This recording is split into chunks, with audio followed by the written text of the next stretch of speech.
Dia desses, me fizeram uma pergunta muito interessante. Como é que nós, economistas, fazemos as projeções, por exemplo, com relação ao crescimento do PIB? Claro, existem algoritmos de cálculo que incluem muito mais, uma infinidade de indicadores que no conjunto dão alguma sinalização daquilo que pode eventualmente acontecer no futuro. Entretanto, existe uma maneira muito mais simples, uma maneira mais prática. Pelo menos são indicadores que nos dão uma percepção daquilo que pode acontecer no futuro, consequentemente impactando sobre a atividade econômica. Por exemplo, a Confederação Nacional das Indústrias produz um indicador chamado Índice de Confiança do Empresário Industrial. O que isso significa? Ele engloba, por exemplo, aquela percepção sobre expectativas, manutenção de estoque, intenção de faturamento. Então, esse é um indicador que dá uma sinalização de como o empresário está enxergando o mercado. Existe um outro indicador interessante que é elaborado pela Confederação Nacional do Comércio de Bens, Serviços e Turismo. Esse indicador se chama Intenção de Consumo das Famílias.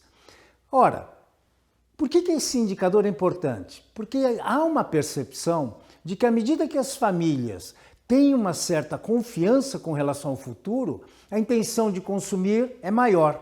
E à medida que as famílias prognosticam uma perspectiva um tanto quanto que ruim, é claro que elas vão postergar o consumo, principalmente na aquisição de bens duráveis. Então esse também é um sinalizador importante para aquilo que pode acontecer no futuro. Existe também um outro indicador também elaborado pela mesma entidade, a CNC, que se chama Índice de Confiança do Empresário do Comércio. Ou seja, aquele indivíduo que está lá no comércio, atuando no varejo, ele tem uma percepção do movimento.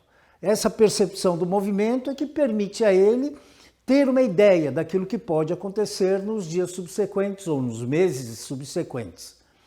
E, finalmente, nós temos um indicador calculado pela Fundação Getúlio Vargas, o Instituto Brasileiro de Economia, que se chama Índice de Confiança do Consumidor.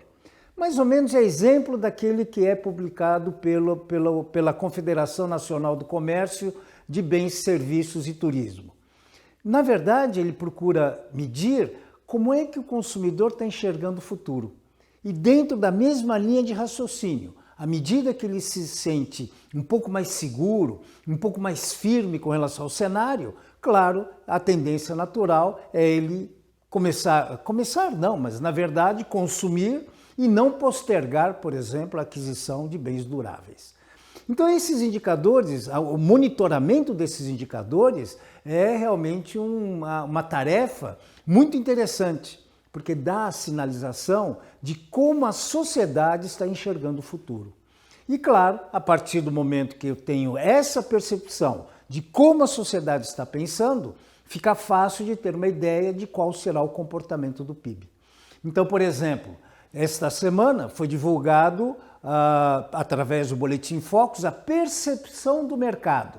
Então, o que é essa percepção do mercado?